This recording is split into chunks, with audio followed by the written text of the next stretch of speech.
don't know why I'm laughing. Cars. Got the giggles. The concept of cars. Yeah. This is like the 24th discography deep dive and I'm just going mad. Hello and welcome back to the channel. I know we've received a few new subscribers with the Harry Nilsson video, so welcome. If you're I'm Sam. This is yeah. I appear on the less viewed discographies. That's not true. Depeche Mode. Depeche Mode's hanging in there as the number one. And Roxy at the Roxy, moment, yeah. at the time of recording, is pretty strong. So yeah, Sam usually joins me and we have sort of covered a lot of eras really, considering we both have our biases. Me towards sort of 60s, 70s music, you towards the 80s. Yeah.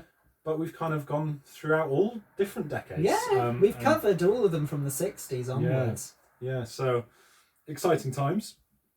The Blue Nile. Yeah. Top 10 songs. The way it works around here, if there are 10 or more albums, we have rented 20 songs, but of course only 4 albums for the Blue Nile. There wasn't actually that many songs to choose from. No. It was like 30. Yeah, because they're all very long form. Yeah. So yeah, it was quite interesting to go through the process. I was doing it this afternoon or this morning. To be going through it. So I'll let you kick us off. All right, fantastic. No, wait, you started. I'll start. Yeah, I did think. Yeah, I'll start. Okay. I mean, far be it from me to contradict the boss. Yeah. But I thought we normally alternate. I don't care about the boss. William Schmilliams. You know. So my number 10 is from High. Right. And it's Broken Loves. Really, really like that one. I think it's the 3rd track. It comes near the beginning. Yeah. And I knew they were Scottish, but when he has the Scottish spoken word part at the beginning, I was like, oh my God, it's so Scottish. So I feel like a matchstick in comparison to you. Something like that. It's very, very like strong accent. Really like cool pulsing piano throughout the song. It doesn't really change much, but it just sort of has a vibe which I really enjoy. It's steady. It reminds me of M83 in a lot of ways, in the way it sort of pulses along.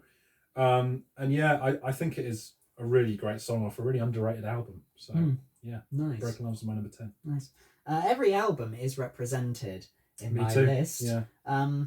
But my number 10 is the only pick from this album, which is Peace at Last. Indeed. Yeah. It's Tomorrow Morning. Yeah. Which is a really sweet song. I really like the melody. I think it's probably the least in your face with its rhetoric, which is probably why it's got in there. And it's almost just like a love song. Like what they were the best at doing. Exactly. Yeah. And I really do feel that song. But unfortunately for Peace at Last, it's a standout for that reason. Otherwise, all the love songs on it are dedicated to Paul Buchanan's Lord.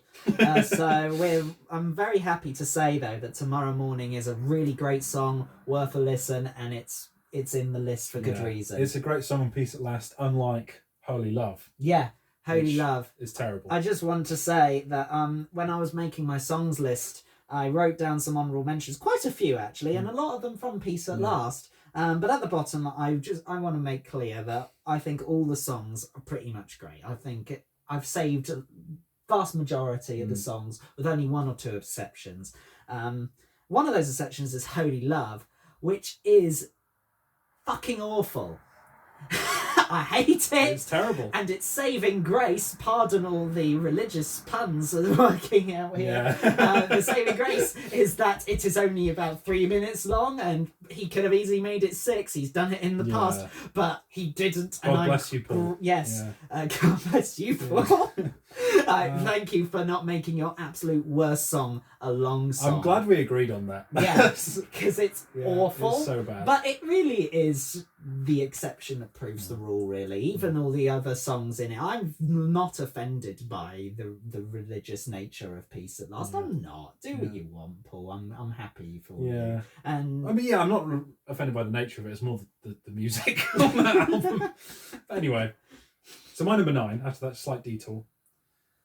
Will this be higher on your list? I suspect it might be. From Hats, The Downtown Lights. Right. Which I do like a lot, but as you will see, there are other songs on Hats I like more. That's all it came down to. I just wrote down headphone testing music, which is what I really think of Hats as a whole. Like, if you get a new pair of headphones, you kind of want to think, what's the best album I could listen to? And for me, it's usually like well, Dark Side of the Moon by Pink Floyd has got to be up there, or like Abbey Road by the Beatles, or In Rainbows by Radiohead, or whatever, these like really great sounding albums. Hats is up there. It really is. It's got this incredible soundscape. And I think the Downtown Lights is probably the nearest thing to like a single it could have had, because it's one of the more memorable tracks. But I don't know. I think the atmosphere of it is not quite as entrancing as some of the ones I have higher. Right. But again, it's like comparing brilliant songs, and I've got to put it down somehow. It still made the top 10. I think it's brilliant. So. If we have to put them in a numerical order, that is what happens. Yeah. Downtown Lights is my number 9. Right. My number 9, coming in from high, it's the title track, which comes near the end of the album, and I think it's a really nice track. It's not as strong as some of the songs from high. I've got some that are higher, but I think it's part of the vibe. I think it's one of the strongest songs on there, and yeah, I said the lyric is I don't want to be no, that's everybody else. I can't remember any of the lyrics from it, but I do remember really enjoying the lyrics on that album are great. Yeah, they are, and it's all very much harking back to where they were before in terms of lyrical content, and I think that's where high really strives. My number 8, the first appearance of A Walk Across the Rooftops. I'm going with Heatwave, which is a great, I sort of mentioned it's one of the more poppy songs on the album. Great bass line. I mean, there's some amazing bass lines throughout this discography.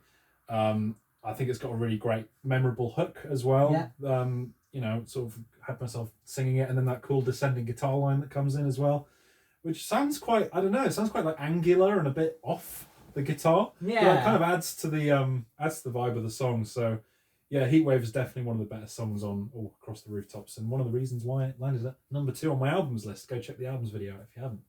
Right. Yeah, because the shorter discographies and people normally just come over to the songs. But watch the album video as well, because we give some criticism there as well. So it's really worth checking out. My number 8, also a first entry from Walk Across the Rooftops, a song I reckon you'll have higher. It's Tinseltown in the Rain. Yeah.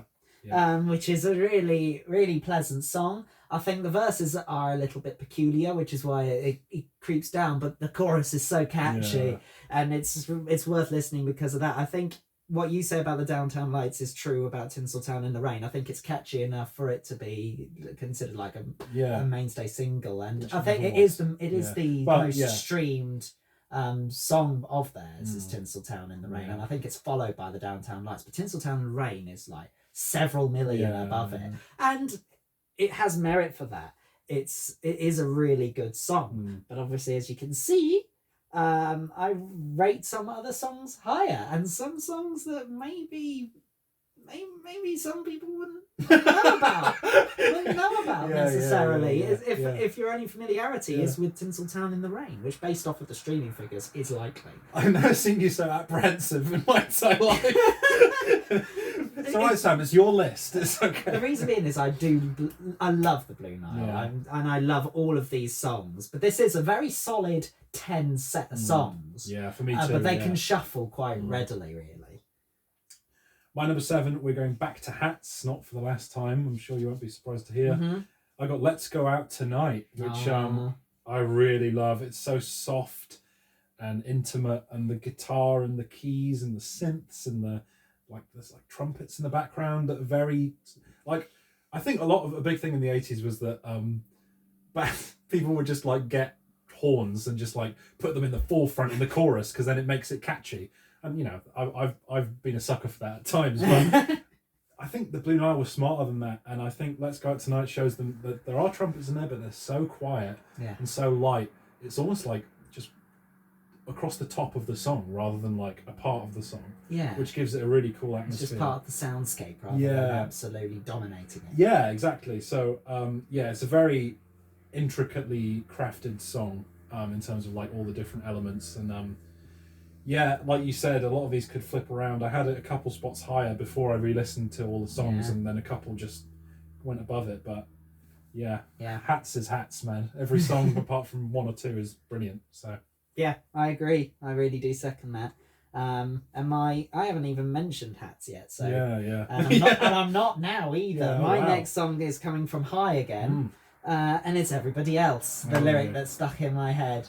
I don't want to be like everybody else. That's a really good song, and it is so catchy. It's doing something different. I think it's really a good testament to the fact that this is the last album they've released, and they've still got it. They've really did shine through, and I think it's a very sweet love song. And like we said in the albums video, go check out the albums video. Paul Buchanan really did excel with the love songs, and if everything feels very sincere, and you could tell in my commentary in previous discographies, I really do get involved with the sincerity. Yeah. Lyricism is important to me, and so being able to feel part of the story, if you like, is important, and I did with Everybody Else, and that's why it's managed to creep up in the list. Again, High, brilliant album. It's worth as much hype as the other two. Yeah. So my number 6 is my favourite song from High. I Would Never, second track. This is again quite overtly Springsteen inspired, in my opinion, anyway. Especially, the way Springsteen writes love songs is kind of something that Paul Buchanan has taken and really 80s-ified it. Yeah. And I think I Would Never is probably my favourite lyrical song in the entire discography, to be honest. Especially the line, I have seen my hometown in your eyes. That is just... I relate to that. That is really, really, really good lyricism. And it's another one of these beautiful slow builds that never really reaches like a big climax. Like some of them do. A couple of the songs do, which we'll get to. But yeah, it kind of just simmers along, much like Broken Loves. And I think that's what I like about High, is that it's subtle. It's not trying to be this big, expansive album. It's just sort of these love songs, and they've arranged them the way they have, and they sort of build, and then they sort of come back down, and then it's over, Yeah. So yeah, I Would Never, I think, is a real gem. I love it. Nice. My number 6, first but not the last entry from Hats, Over the Hillside. So close. My number 5. Ah, fiddlesticks. Over the Hillside is, like you said, a brilliant way to open because of its slow burn. It really does build up. It's like, welcome to the Blue Nile part 2. Yeah. We're going to take our time with this one. Yeah. And we did. It's been 5 years, and they're not about to rush through now. And it really does feel quite aspirational, this idea of Over the Hillside. There's something looking forward, and it made me look forward to the album. And boy, was it worth looking forward to. Over the Hillside is a strong opener. It makes the album taste great immediately. It really does taste like music, one might say. I love it, but not as much as some tracks from Hats, which I will get to. 1 and 5, Over the Hillside. Absolutely beautiful opener. I mentioned the word divine when I was talking about it in the albums video, and I stand by that. It feels, when their music is at its best, it feels like it is a higher power, funnily enough. Yeah. It feels like it is ascending beyond music. Yeah, it's bigger than the sum of its parts. Yeah, exactly. And Over the Hillside, I think anybody who loves pop that is focused on atmosphere and focused on sort of, just mood. Sophistipop. Yes, as you may call it. I think it is just incredible. And I'm so sad that it's only number 5. Yep. But it's got to go there. And I think it's one of those songs that I think it could have been the closing track maybe, but I think I think if I was sequencing this album, I would probably have, my gut would have been, I'll put that as the closing track because it's the slow build, like epic one. But there's something quite ballsy about putting it as the opener, and it's just so slow, but so beautiful at the same time. And his vocals arguably never sounded better than on this song. So yeah, makes the top 5. Fantastic. Coming in my top 5, just From a Walk Across the Rooftops. It's From Rags to Riches. Oh, okay. Which is one of the more unconventional songs, and I mean, It's Blue one of Nile the is most- relatively unconventional, but even for them, it's quite jazzy, I think. Got a more prominent synth, I found, Yes. than a lot of the other, which put it down a bit for me. Yeah, I still like but it. it's quite dark, Mm. which I value, and it's doing something a bit different from the rest. When it comes to love songs, I feel like it's doing something different, and I give it credit for that. But you're right, the sound dragged it down. I did initially have it at number 4. Before that, I had it at number 3. Oh wow! But it climbed down over time, mainly because I was making the song list as I was going along, and as I listened to Hats and then I listened to High, things had to change around. And so it crept down, but make no mistake, I think From Rags to Riches, it's in bang in the middle of the album, and it's taking the baton and it's carrying it through. And like I said in the albums video, it's such a pleasant album listening experience. And I think that From Rags to Riches is one of the reasons for that, one of the middle songs, the deep cut that makes it worth listening to. Very nicely put. It's my number 4, right? Yeah. Hats again, back to back. Already the 4th song from Hats on my list. Headlights on the Parade, which I really like. I think it's an important song in the album. I think it's the 4th song. It's on the A side, isn't it? Yes, just. I think it's there's the 4th 4 song. on the A side, 3 on the B side. But I think the first 3 songs are very moody and slow, and this has a bit more momentum to it. It has a really cool sort of momentum building drum beat, which there's really a lack of drums throughout the album, which is another unusual thing about it, is the songs just kind of simmer and just there's no real driving force of rhythm. There's nothing like Tinseltown in the Rain, which is this sort of fast-paced song. And yeah, it feels quite epic, Headlights on the Parade, I think, just like Over the Hillside does. Yeah. And that A side is just really, really, like you said, flawless. So yeah, Headlights on the Parade lands as my number 4. Interesting. Really good. Good choice. My number 4, coming in from A Walk Across the Rooftops, it's one you've already had. It's Heatwave. Oh, lovely. Yeah, great song. Which you're right about the guitar. It's a bit odd, but it works. It's very catchy. And I have got the guitar hook in my head as I'm talking about it. It works. And it's a really strong song. And I'll say it now, it's the last entry from A Walk Across the Rooftops. I think it's the strongest track on there. It's fantastic. It's a great song. And it's another one that has climbed down, unfortunately. I had this at silver. Mainly because of the flaw in the sound of A Walk Across the Rooftops, that we talked about it being very synthy, very synth-centric. And so the songs that I've got in medal position go beyond the synth sound that I think A Walk Across the Rooftops is kind of trapped in.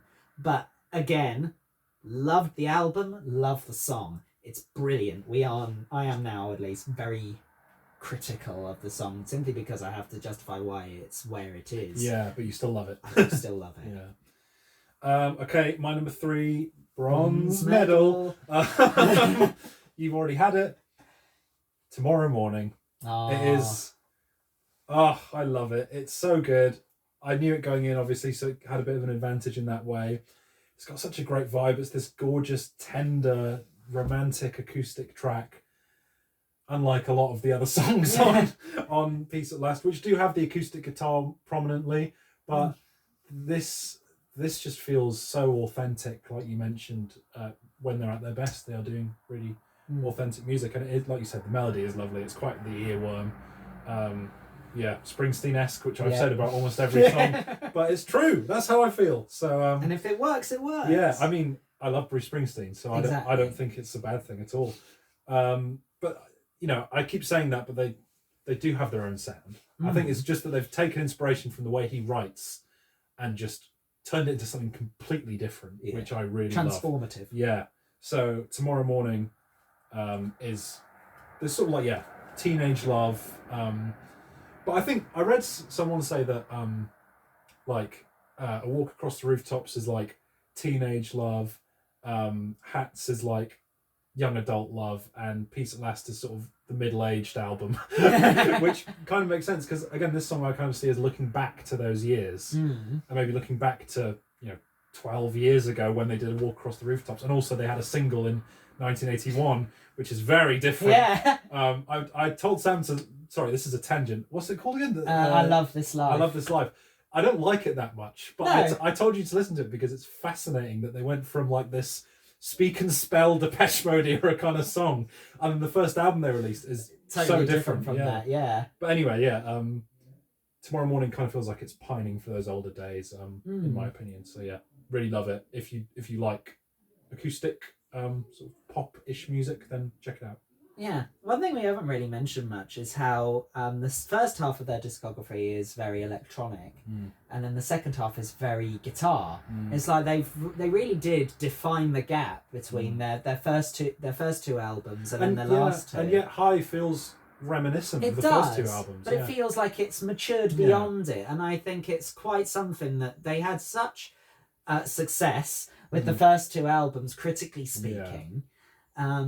And they didn't try and do it again as such. They really did go away with it. And I've got to give credit to Peace at Last for being so different thematically, at least, and also instrumentally. Oh, yeah. Instrumentally, massively. Yes. So I think it is quite interesting how the guitar is far more prominent in the second half of the discography than in the first, and I think I give credit to both. I think that there's value in that evolution and that change, especially since they're the same band, and a 20-year gap between all those four albums. I think it's important to have that evolution to keep it fresh, and it worked once they got to High. So your number 3? My bronze medal from High. Oh wow! Is Broken Loves. Oh yeah, what a great song. I know. It has shot up through the ranks on re-listen, and I am replaying it again and again, only in the last that day. That piano is so cool. Yeah, and like you said, it doesn't change much, but it's got rhythm, and it just carries it through all the way. It kind of reminded me in that respect to Edge of 17 by Stevie Nicks. Yeah. A song that doesn't change, but you don't care. It has a momentum to it. Yes. The band managed to make that song, that rhythm, work so much that you are able to listen to it for 5 minutes. And because the lyrics are telling the story, and it's a really impassioned song, and the lyrics and the instrumentation are working so well together that it just feels fresh all the way through. And you know what? If it weren't for my top 2 songs being so amazing and being like 10 out of 10 songs for me, this could have been a number 1 in any other discography. But here we are, it's a bronze medal. Brilliant song. Love it. I'm glad to hear it. Yeah, I wasn't sure if it'd show up on your list. So my number 2, Silver. My favourite song from Hats. Saturday Night. Oh, I love it. The closing song. I mentioned Over the Hillside being one of Paul's best vocals. This is his best, I think. He sounds incredible. And this is a song that does build into this grand finale, if you will, rather than what they would typically do and just sort of trudge along in this atmosphere, which is great. I loved it. But this, as a closing track, works so perfectly. And the line that runs through it, an ordinary girl can make the world all right. And the sense of like, you know, when you're feeling down and it's like, all you've really got is this one girl that you kind of like, but you're also like, well, she's not that special, but which is a thing that Bruce Springsteen also did in his lyrics on Thunder Road. You're a beauty, but hey, you're all right. There you go. The comparisons keep coming. But I think I love the album, obviously, and after the 2 songs before it, I wasn't as keen on 7 AM and the other one. Yeah. And then this came and I was like, oh no, this is clinching Hats' spot on number 1. And maybe I'm biased in favour of it because of that moment of like, oh my God, yeah. It saved the album. And God, the strings. You know, I love a big string section in a pop song. Save it for later here. But I think Saturday Night really, really does that. And it's sort of interesting how it works with Over the Hillside as an opener, because they're quite similar. Yeah. They sort of have the slow build. But I just think Saturday Night does it a bit better. And I do adore the song. So it gets Silver for me. And I think you know what my goal's going to be now. I think I do too. And I reckon once I announce my silver, you'll know mine too. Okay. My silver medal, coming in from Hats, is Let's Go Out Tonight. Oh, okay, yeah. Which is very melancholic. Soft. yeah, and I think his vocals are strongest here. You see, I really We agree on the album at least. Yes. It just sounds so pained. Oh, what's so wrong tonight? And then the repetition when it's even more like, oh. And it reminded me a lot of Couldn't Care Less in that regard. Yeah. This pain that's woven into his vocal delivery and the lyrics, and this idea of this soft encouragement. Baby, baby, let's go out tonight. I think it's beautiful, and like I said, it's a 10 out of 10 song for me. Weird that it didn't stand out that much on first listen. Oh, okay, yeah. But then it's just grown. Yes. And it's grown to such a point that it's one of my all-time faves. Wow. I think it's a beautiful number, and it's one of the reasons that I absolutely now love the Blue Nile. And that's why I think it's so important to go through the songs lists in these videos, because with this discography, it was going through the songs list that made me put A Walk Across the Rooftops down to an 8. Because I thought, I've only got 2 songs on my songs list, which, spoilers, means my number 1 is from A Walk Across the Rooftops, Tinseltown in the Rain. I knew it! I knew it! I can talk about how great the album Hats sounds, and I could even argue that I think High might sound better than A Walk Across the Rooftops in terms of production. I think they're quite on par in that regard. Mm-hmm. But I'm a songwriting guy. And this is the best songwriting, I think, in terms of melody. I wrote down that there's like 5 hooks in the song. There's like, and hey, do, and it goes on, and then there's all this talking is only bravado, and then Tinseltown. See what I mean? There's like 5 choruses. It's great. It's like, and there's a song by The Jam, which we'll get to. That's why I got confused in the bit we're going to have to cut out. That's what the Jam we're going to get to, which I think has a similar phenomenon where there's sort of like, you can't really pinpoint what the chorus is because there are like 5 of them. It's consistently so catchy. And that's what I love about this song. And God, the bass line. The bass line is so perfect. It propels the song all the way through. And I think of the whole album, I would I would guess this was the one that they mixed, recorded and produced first, because it sounds a little bit removed from the rest of the album. Yeah, it's very polished in comparison. Yeah, I think it sounds a bit better than the rest of the album. And yeah, I think it is one of the most catchy, infectious songs you're going to find in the 80s. And with the Song of the Year series, you can find out where it lands in my 1984 Song of the Year list in about 6 months.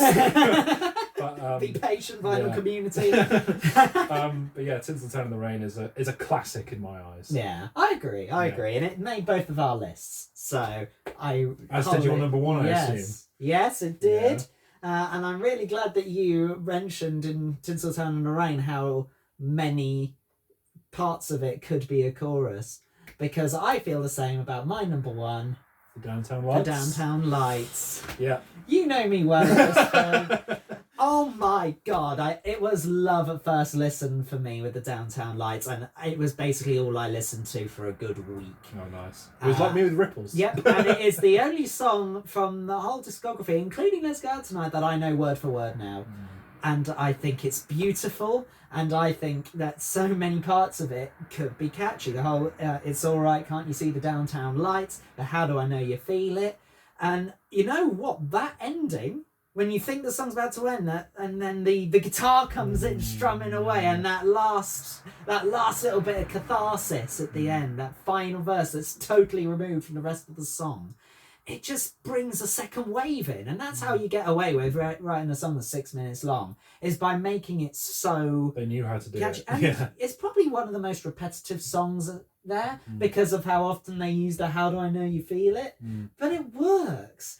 And I love the synths on it, the high pitch. It was just transformative to me. I was in another place listening to that song, and that could almost be an 11 out of 10. I really do think that it's phenomenal and a fantastic listening experience. But those first 3 songs, Over the Hillside, Downtown Lights, and Let's Go Out Tonight, for me is a perfect listening experience.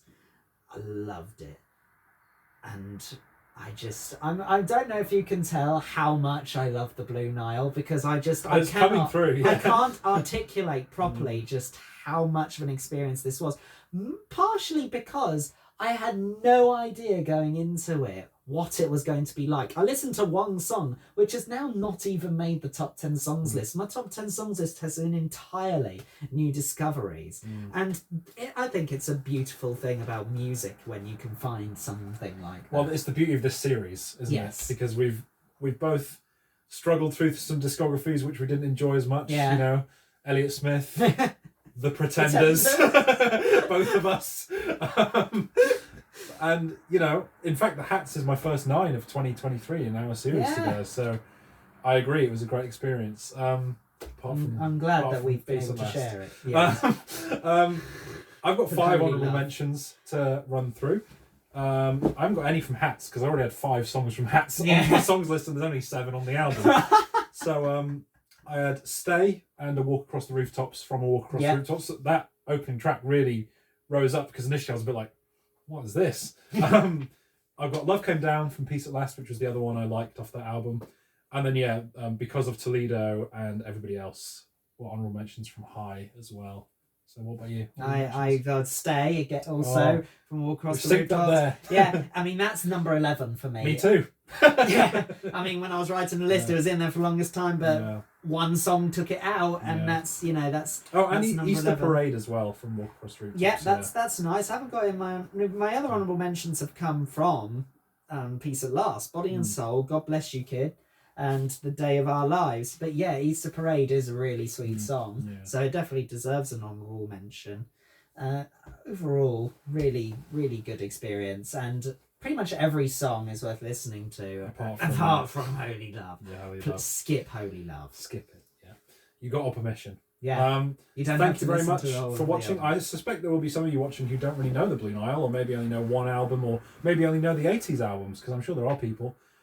If that applies to any of you, listen to Hats, Walk Across the Rooftops, and High. And if you're a completionist, listen to Peace at Last. Why not? There's some good songs on there. Yeah, you'll get through it. It'll be fine. It's only like 38 minutes. Yeah, they're Felt a lot very longer. consistent length. You can fit them in.